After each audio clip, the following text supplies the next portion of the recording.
Kill me! Kill me!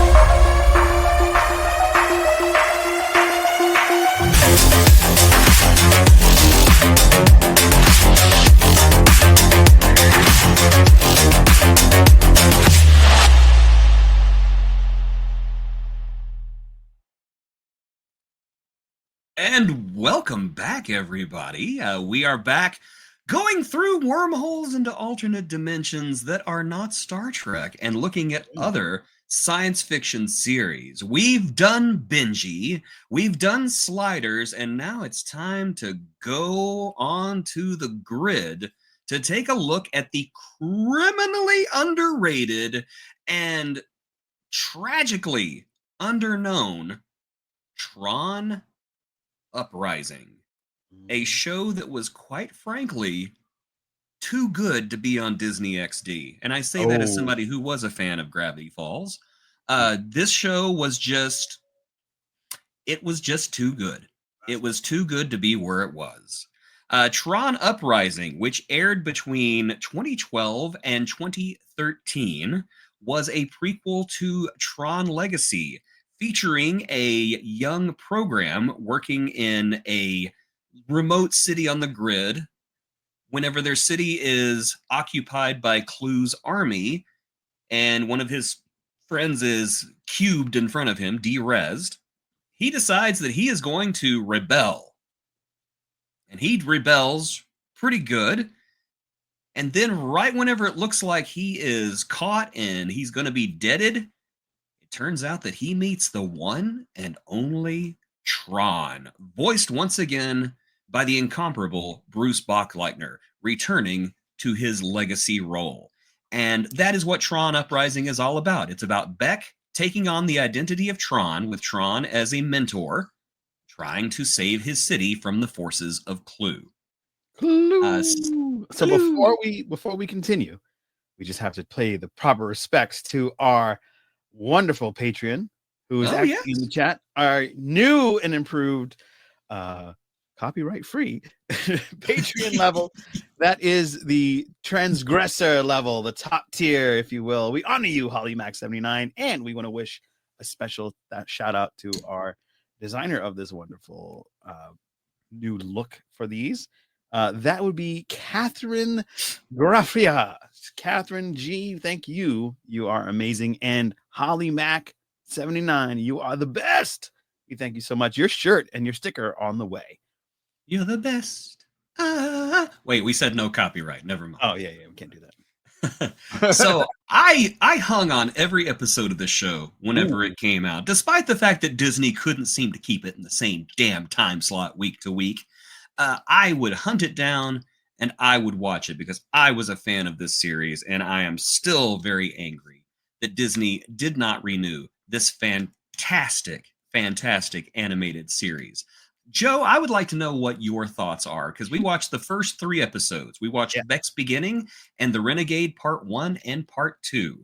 Incidentally, The Renegade Part 1 and Part 2 features the voice of the late, great Lance Riddick, who was fantastic in that role. As we said, stacked voice cast. We'll get into that more. But please tell me your thoughts on Tron Uprising. All right. So at first I was like, what did my voice just do? I was going to say, what happened? You okay? I think my voice just got de-resed. Yeah. Rensler. This was surprisingly really good. I love that they integrated the Tron soundtrack. It was a really neat amalgamation of Tron Legacy, or this is like a prequel to Tron Legacy. So yes, it's kind of like a perhaps even a mirror to it, because Flynn is kind of being mentored by Flynn's kid is being mentored by the real Flynn, whereas this program is being mentored by the program Tron. So I thought it was a very neat like a look at the movie before the movie, and kind of really was bridging the gap. And we were only supposed to watch 3 episodes, but I ended up watching the 4th one because I was so drawn in. So this is a horrible mistake, Disney. You dropped the ball, man. You got to go back and fix it. You got Tron Ares coming out. Why don't you do a season 2? Give us the full story. I want to know where it goes. I'm going to finish the whole season because I'm drawn in. I'm drawn in like a moth to the flame. All right. So, and quite honestly, it gets better as it goes on, because if I had criticisms against Tron Legacy, it would not be the style. The style is fantastic, but I do think the animation is a bit stilted, because every action sequences look great, but every time somebody's talking, it looks like this. Hello, I am Beck, and I am here to take over for Tron. Yeah. You can't be Tron. I'm Tron. By the way, take this and you will be Tron. Yeah. That was the one part that I could not get past, was how weird the talking cycles looked. Yeah. But I will say, as the series progresses through the first season, it does get better. And I really think that the style and the sophistication of this series actually makes you overlook all that after a while. It doesn't matter.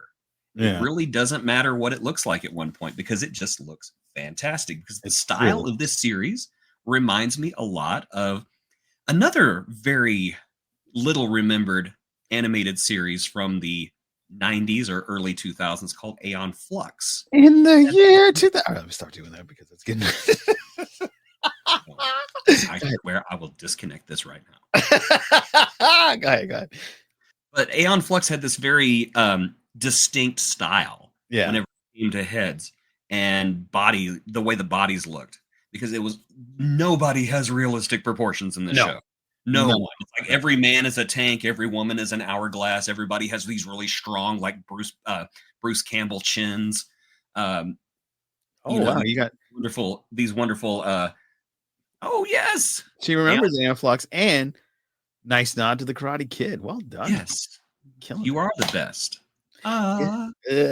Nothing ever gonna keep you down. My cat's just looking at me on the bed, just going, "Shut up." See, now I can't even remember what I was talking about. But yeah, the shapes of the shapes of the heads. It's very geometrical, right? And it was just unlike anything else. And I think that if the stiffness had been softened a little bit, I think it would have really been special. But again, to their credit, as the show does go on, it does get fixed, or at least it is more. I guess it becomes more sophisticated going on. I was trying not to use that word again, but my brain is not braining very well, and I couldn't think of the appropriate word. There we go. Okay, let's talk about some of this cast, because first of all, we have Mr. Frodo. Mr. Frodo! Elijah Wood. I'm going to be completely 100% transparent here. I did not buy him in this role at first. Oh. I really didn't. I didn't think that he really fit the role as a freedom fighter renegade. But it grew on me. Elijah Wood is a very talented person. Yeah. And I really dug him in this role. The voice of the Grid. Did you know who that was? Yes, I did. Yes. Tell them. It was Trisha Heffer from Battlestar Galactica. Yes, number 6. Number 6 herself. Also a fantastic actress. Of course, Bruce. I'm sorry. Go ahead. She's a wonderful person. I had the luxury of meeting her and Katie Sackhoff at a Comic-Con years ago, and they were so nice, and they're really good friends for real. So I thought that was also like kind of eliminates the illusion, but at the same time, it's like, well, that's cool, So I didn't get to meet Trisha Hefner, but I did meet Katie Sackhoff, and you're right, she is so cool. An absolutely wonderful person. And oh my gosh, I can't remember the name of the actor, but the one who played Apollo, I got to meet him too. They were both there together. I don't know if they were friends or not. I'm assuming that they were at least friendly, but both of them very, very nice people. Yeah. Moving on, Bruce Bockleitner, as I said, Captain John Sheridan, reprising his role as Tron. The late great Paul Rubens. Pee Wee Herman himself plays Pavel, the little sniveling little toad who's always trying to one up what's her face. He's like the second in command of Tesla. Tesla, by the way. I'm sure that you recognize that voice. Oh, the incredible Pumpkinhead himself, Lance Hendrickson, who... Lance Hendrickson was not Pumpkinhead. No. He was in the movie though. Okay, he was in the movie, but he was not Pumpkinhead. Right. My God, we will fight over that. We will fight. All right, I got something to tell you. I never saw Pumpkinhead. I'm sorry. I know. Let me know when you guys do that on VHS. Fantastic. Stan Winston directed it, and it's his best creature work. I need to watch that. That thing is like must-watch. Terrifying. I really gotta watch it. Okay. You need to walk off frame and hit yourself. That's all I can say. I will watch it. It's definitely, if you guys do a VHS vault on it, let me know so I can jump in there. Okay, all right. Well, if we ever do that, we will. I can already tell you we've got our schedule all the way booked up through the year, and it's not on there. But maybe I'll put it on there sometime. We'll see. Okay. Well, let me know. But yeah, no. Lance Henriksen also infamously Bishop. Yes. From Aliens, and very cool character. Also, he was the lead cast in Millennium. Yes, Millennium, another extremely underrated television series. Yeah. So yeah, and of course, Olivia Wilde shows up at one point, reprising her role as Cora from Tron Legacy. And spoiler alert, Jeff Bridges does show up in the show. Oh, as Clue? As Clue, yes. Oh, wow. And I want to say there was a couple of other voice actors. Of course, we already mentioned Lance Reddick. The deeply missed Lance Reddick was in the Renegade episode. Mm-hmm. He has such a distinctive voice. Every time I hear his voice, I'm like, oh, there's Lance. Yeah. Like when I miss him so much. God, you want to talk about somebody who went before his time. Yeah, because he was really blowing up. I saw the news and I just thought the first thing I thought of was that is so damn unfair. Right? Because he was just moving along at a clip, and he was just doing great things and then gone. Yeah. And it was so unfair. Then another do not like death. Bad. Another fantastic voice that's used in this voice actor that you may recognize. He's also our Star Trek collection, so let's throw that bumper where we landed in Trek.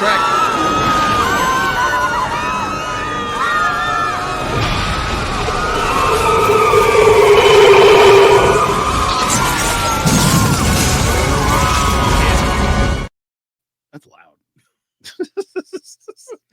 Yes, Frank Testadore. He is Shax. He also voiced Shao Kahn. But I took notes, so let me pull them up because that's what notes are for. Because he was also, said it's good to see you prepared. You're welcome. He was in Lower Decks as Lieutenant Shax, as we know. But he was also in Star Trek Prodigy. He played the Vow scientist and Dr. Boons. And of course, what does this have to do with Tron Uprising? Well, I'm just saying this is Star Trek connection. I'm just putting it all together since we're sorry, but that's what is it? Shax. He's just one of the cat. He's the voice of Clue in this. Oh, so he was the voice of Clue. See, it's kind of funny. He goes from fighting fascism is a full-time job to fascism is awesome. Yeah, I am fascism. So it's pretty interesting. Everyone bow to fascism. Yeah, a lot cooler if you did. Oh, that's the wrong movie. I was thinking that's Matthew McConaughey. Bad me. Okay. Okay, let's talk about the characters. So we've already talked Beck. We've already talked Tron. Mm-hmm. Tesla, who is the primary antagonist of the first and only season of Tron Legacy, Tron Uprising. I honestly think that this is some of Lance Henriksen's best voice work. Oh wow. He approached every scene that Tesla was in with this unbridled passion, and not only that, but this malevolence. Just Tesla was someone to be feared. Yeah, he was no joke. No, he was not. And I am going to get this name wrong because I'm not very familiar with this actress. Mm-hmm. Actually, I don't even know if this is the right character, to be honest. But the female antagonist, the female program, who was always fighting Beck, who I thought was a fantastic character. Mm-hmm. Like, I wanted to know more about her whenever she came back. I was just like, oh, I remember her. She was great. I wonder what her deal is, because she is one of those people who believes in the cause. Mm-hmm. And as they said in the Firefly movie Serenity, Oh, people who are believers are the most dangerous people of all. oh yeah, And 77 million of this them. character, I think it's her name is Paige, and I'm sorry if I'm wrong. I have really hard trouble remembering names.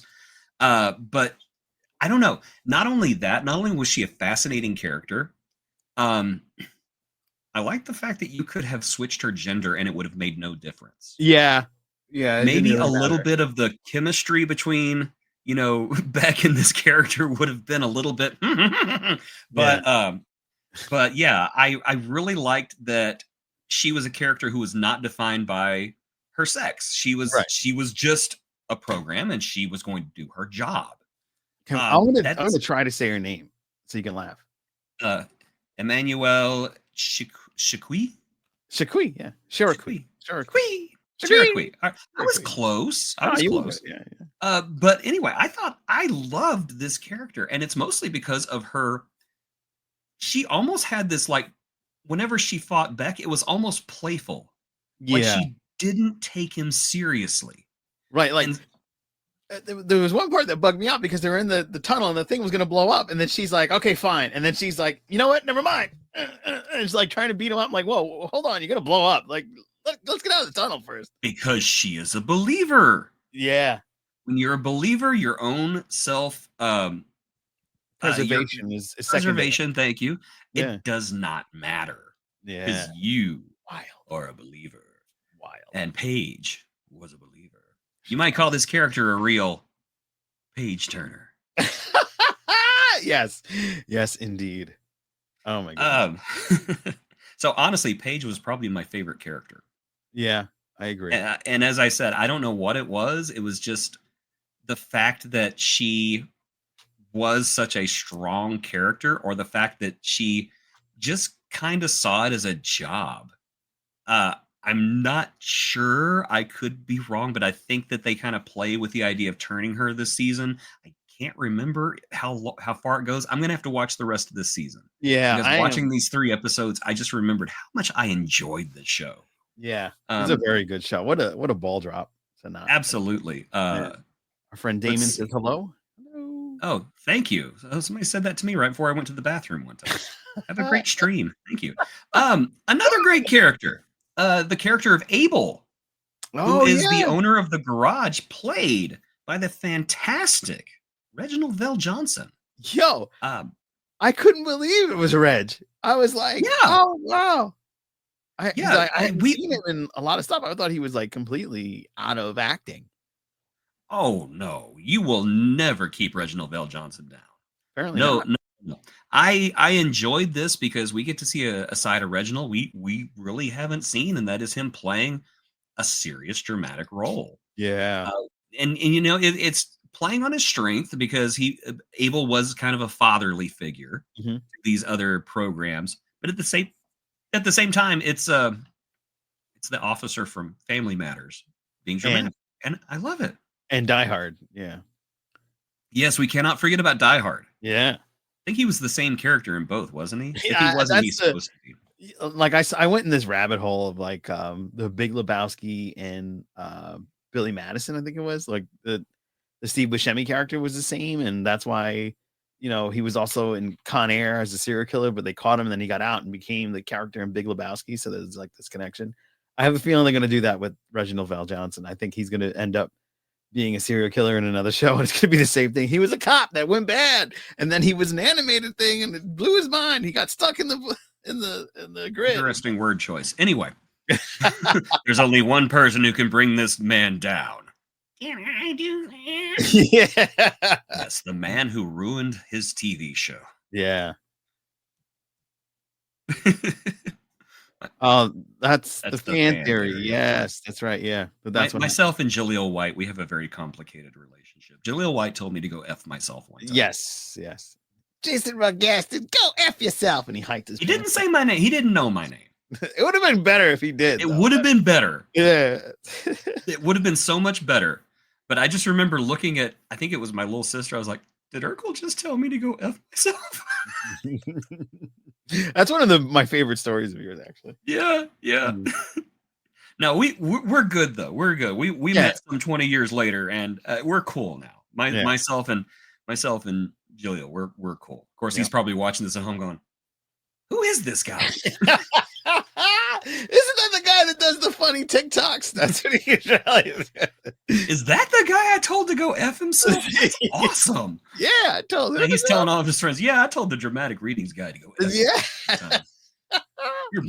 He was in high school. He's just some kid. Yeah, it was awesome. And he still had this Sonic the Hedgehog told me to F myself. Yeah, the original. The best, in my opinion. Really? You don't like the new kid? I like Ben Schwartz. Don't get me wrong. I think Ben Schwartz is a great Sonic, but to me, every time I see like a Sonic comic book or I see the video game, it's Jaleel White's voice in my head, because to me, he was my first Sonic, and he will always be my Sonic. So I want to have that quasi Steve Urkel voice out of Sonic's face. Pavel. Let's talk Pavel. Paul Rubens' character. What a slime ball. He was. He was not only just a bad guy, but he was just like the ultimate sniveling bureaucrat. I thought he was a little bit of and screw them over, and that just made me hate him so much. And I think that's another reason why I liked oh my gosh, I keep Paige. Why I like Paige more, because he was always trying to screw over Paige, and she was always just not only just coming out on top, but it was like it didn't even bother her. It's like, oh, you tried to screw me over again. How amusing. Mm-hmm. She was always a step ahead. Yes. Yeah. And another thing about Pavel's character, he reminded me a bit of like a Starscream / yes. Like always good. I'm ready to I was waiting for him to try to stab Tesla in the back. I honestly don't remember what happens to him. He probably does. He probably does. And you know what? Good for him if he does. Yeah. Tesla. So what we see as this series goes on is it does become more sophisticated. And what I liked about it most is that the stakes get higher and higher and higher with every episode. Because even though Beck has the secret identity, the bad guys aren't stupid. No. And they are, you just get the feeling with every episode that they're closing in tighter and tighter and tighter until he's not going to have anywhere left to run. And this is a lifestyle, I guess that you would call it, that not only costs him, but it ends up costing the people around him as well. Everyone in his orbit ends up paying in some way or another, and not all of them end up his friends at the end. And I liked that this was a series where actions had definite consequences. Even the actions that are taken in the spirit of goodness, trying to do the right thing, even they don't always have good consequences for everyone around you. And to me, that is such a mature, sophisticated, I'm using that word a lot tonight, but I don't care. You're probably going to hear it 5 more times. It's a mature and sophisticated approach to a show that is basically aimed at teenage boys. Oh, you think it's aimed at teenage boys? No, it was aimed at people like me at the time. I was in my 30s when this thing came out. Like I said, I was glued to the TV every episode. I was like, I don't know when the next episode's airing, but I'm gonna watch it. Which is a funny thing, because even though this series had pretty good ratings, even though this series was critically loved and everyone who watched it loved it, Disney canceled it after 1 season. Would you like to know why? I told you before, so act like you don't know. Please tell me why, Jason. Okay, so Disney canceled this show because of its because I'm losing words like crazy tonight. Disney canceled it because of its infrequent airing schedule. Who was in charge of the airing schedule, Disney. Yeah, the Disney Channel just couldn't figure it out. Who's this idiot that keeps moving around its playtime every week? Oh my god, we need to fire him. That's you, sir. Oh, we need to cancel that show. Yeah, that's probably literally what happened. I'm sure it probably was. Yeah. Is it the time slot that never stays the same? No, it's the show that's to blame. Yeah. We should be able to move the show at any time we want. And then when we move that show at any time we want, everyone should follow because that's how we roll. And if you're not rolling that way, there's something wrong with you. No, Disney. You need to roll that back and give it another chance. But this is great from Holly. At least it wasn't as bad as Fox. Yeah, at least they aired the episodes in order. Yeah, they didn't air this in order?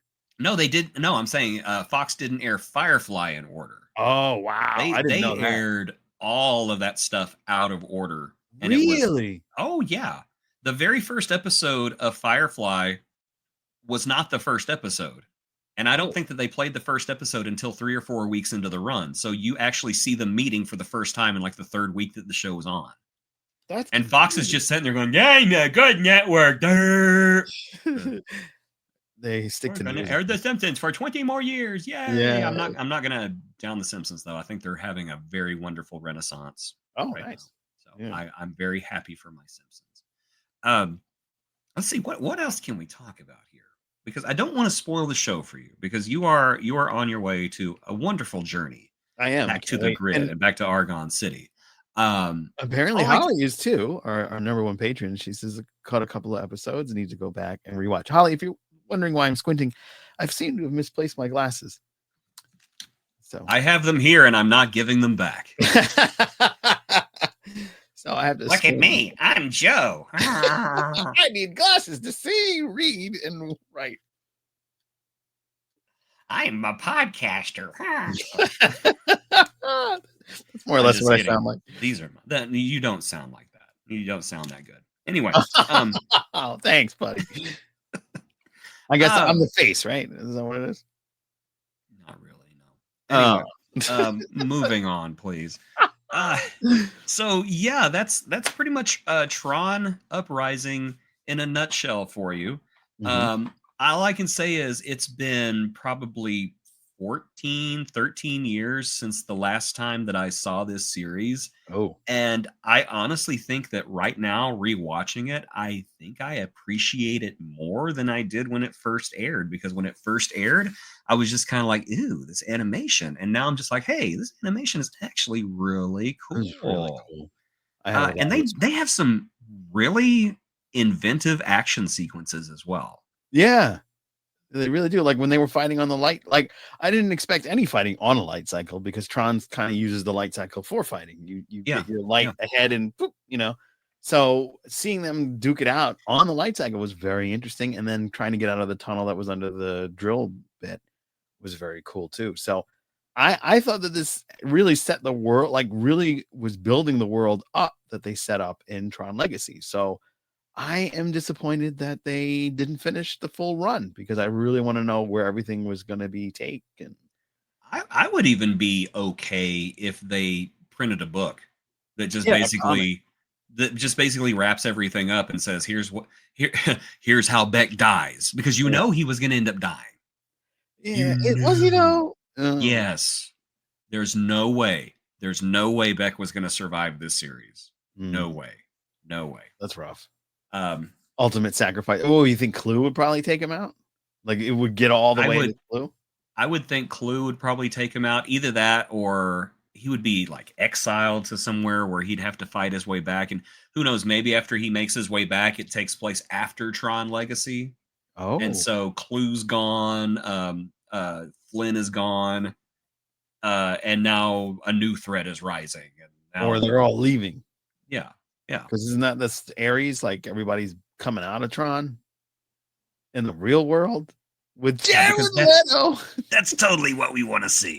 One, a Tron movie that doesn't take place inside the computer, and two, Jared freaking Leto. You don't like Jared Leto? He's a singer. He's handsome. He's a handsome singer. No, I don't know. He gives me the willies. I can't put my Oh, finger on exactly what it is, think but he I might. just look at him with those like baby blue eyes and the long Jesus hair, and I just think, you've killed someone, haven't you? Oh my God. You Okay, things I was not expecting Jason to Yeah. say. You did something to where you're not allowed around pet stores. I don't know. He just Wow. strikes me. There's just something there, Yeah, something there that I just don't trust. maybe he's going to be the next Spacey. Ew. No, I hope Yes. not. I hope it's nothing like that. I'm not No. going to sit here and root for yeah, go molest children. I'm not gonna do that. Whoa. I'm just I'm just looking at him and I don't know. There's just something about him that just it could just be his attitude because he's kind of full of himself. Yeah. Aren't a And lot of I actors maybe full? that's it. And just hearing all the stories that took place whenever they were filming that awful Suicide Squad movie and all the Oh yeah. gifts he was sending the Oh cast and yeah. everything, I'm just like, method acting, really? We're still Wasn't it? doing that? He was the joke. Well, the Joker. And you would think that if he was doing all that stuff, he would have been better at it. Yeah. He would have been Terrible. a better Joker, Yeah. but he wasn't. And I will say, he really wasn't given a fair shake as the Joker. Who knows? Maybe if he'd been in another movie or an actual Batman movie, maybe he would have been better. Maybe he wouldn't have. I don't know. I'm just saying there's just something about Jared Leto that I just don't trust. And I Mm. don't know what it is. If I saw him Like, walking down the street approaching me, I would probably like clutch my wallet. And I can't explain why. I just can't I'm explain clutching my pearls. why. So anyway, ladies and gentlemen, if you want to experience the world of Tron before Jared Leto ruins it, Oh, come in. I'm hoping Ares is good. I really yeah, do. I want it because I really Uh, like this universe, and I think I really want to see where it's going. I do too, and I'm kind of hoping this is the one that hits. Yeah. I really am. Um, I don't know. I don't know. We'll see. But anyway, if you want another Tron property that apparently wasn't a hit either, but is still really good, please check out Tron Uprising on Disney X. I'm not no, Disney Plus, not Disney XD. I don't even think Disney XD is a thing anymore. No, it's not. It's all Oh, Disney Plus. Yeah. oh, I see. So yeah, forget Disney XD. That's not a thing anymore. Watch it on Disney Plus. And Disney Plus Bring back can Tron. always, yeah, you can always give us another season right before Tron Ares. Yeah. Tell us what happened to Beck. Tell us what happened to Tron. Tell us what Yeah. happened to everybody. What happened to Tesla? He Not did. Tesla. No, no. Oh, I guess I got to finish watching it. Uh Yeah. If it was Tesla, somebody would have set him on fire by now. oh. I'm just making a Or real world observation. That's all. or he'd be pointing to the sky in the weirdest way. Yeah, who knows? Who knows? Who knows? Well, I appreciate you putting me on to this Tron series. I happen to be a big fan of Tron, so I'm going to end up watching the rest of it because I want to know what happens. I did go back and watch a couple episodes of Benji Sachs and the Alien Prince just for the heck of it Why? because it was cute. But Tron has me pulled in. I'm enthralled. I'm excited to see where it goes. And also, yet I have this lowered expectation because I know it doesn't make it to the full run. So that kind of is disappointing. But don't be like me. Watch the whole thing and have higher heights set in your mind. And perhaps us rewatching it on the old Disney app, people be like, "Hey, people are watching this on the Disney app. Maybe we should put it back up there." Who knows? Maybe we'll spark the revolution and get Tron back on. Well, that rhymed. Yeah. Let's do that. Let's Yeah. start the revolution. Let's Yeah. be renegades. Renegades. So I guess that wraps it up for Wormholes. What are we going to be doing next time? I don't know because I didn't think that far ahead. Well, this is a great opportunity, Holly. If you're still here, Holly Mac 79, you as a top tier patron are transgressor level. Once again, thank you for being our patron. You can decide our next episode of Wormholes. That'll be next month. You pick the episode. Let me know on any of our beautiful social medias. Thank you for watching. Please follow us on all social media. We're on all of them. We're still hanging on for the Twitter. I'm still going to call it Twitter for whatever reason, but we're still there. And yeah, We have her attention. Yes. Oh, yes. Holly, putting you on the spotty, Putting you on the spot, Holly. Yes, this is part of your tier. You have so much power. You have no idea. You can unlimited power. I watched that for the first time in a long time the other day. Not that bad. Not that bad. No, episode 3 is the best one of the prequels. I really enjoy it. But I like 2 of the 3 prequel trilogy very much. I like 2 of the 3 sequel series very much. Yeah, I didn't like the first one. The rest of them I'm like, yeah. I like the first and second. The second one's okay. And then the third. I was disappointed with the Luke return. I was just like, and especially because I don't know if you saw, but they had a thing. Mark Hamill was interviewed. I don't know where, but he was like, originally I was supposed to be a clone, an evil clone of Luke, and I was supposed to like kind of try to trick Rey to the dark side, and then the real Luke was supposed to show up. I'm like, oh, that would have been kind of cool. Been way better than Palpatine coming back, and somehow Palpatine came back. Oh, okay, here we go. Boom. There it is. Leverage. I've never heard of leverage. Ooh. So we're going to be put on to an amazing new show that neither one of us have seen. So be sure to like, share, and subscribe so you can be alerted when we talk about leverage, our Holly pick for Wormholes. That's right. And so join us next month when we journey up your wormholes yet again to find out another little-known science fiction series that you should either love or avoid. I don't know. Leverage sounds pretty cool. I think I dig it. Be sure to subscribe because we also have coming out my interview with Joe Pingway, section 31 and a half, as we have questions. It's going to be so dope. Lots of fun. We had a little frequency trouble, and that's why we didn't have that come out earlier. So that's been going to be remedied, and Joe and I are going to have a great conversation. And if you enjoyed the show on many levels, just like she'll give us some episodes. So Holly's going to drop us some episodes to watch, and then we're going to come back in a month and check that out and share it with you how our thoughts were. So please be sure, and if you enjoyed this more so than you thought you would, please be sure to like, share, and subscribe, as well as if you're feeling a little generous in the pocket, we have 3 amazing tiers that are now, copyright free. What do you got there?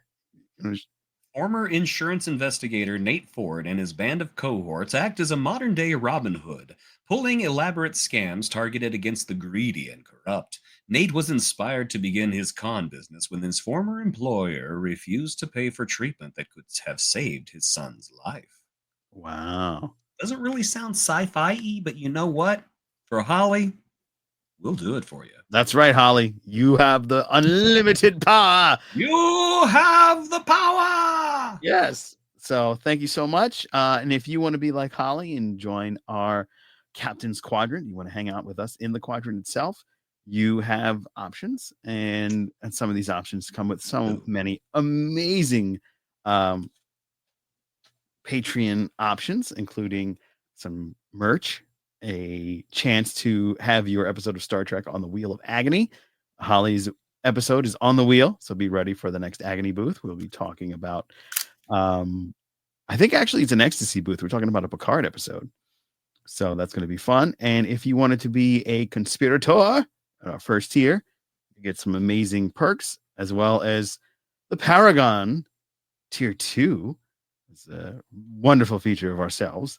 And if you want to go for it all, go for the gusto, where you can have your episode on the Wheel of Agony with your social media handle, as Holly is. And we, of course, honor Holly at the beginning and end of our show as a transgressor, the tier 3 top tier with our copyright free character. We would love to have you do so at the paid level of the 3rd tier. Jason, I think this is it. I hope you have a great weekend. I hope you have a great weekend too, my friend, and I hope everyone out there has a great weekend. And remember, if you're walking along and a strange wormhole opens up in front of you, jump in. Don't be a wimp. Go for it. It's gotta be better than here. Yeah, we're in the darkest timeline for real. Wes is going to be joining us for that next week. So It's going to be a lot of fun. So until next time, everybody, we'll see you on the other side of the wormhole. We honor you, Holly.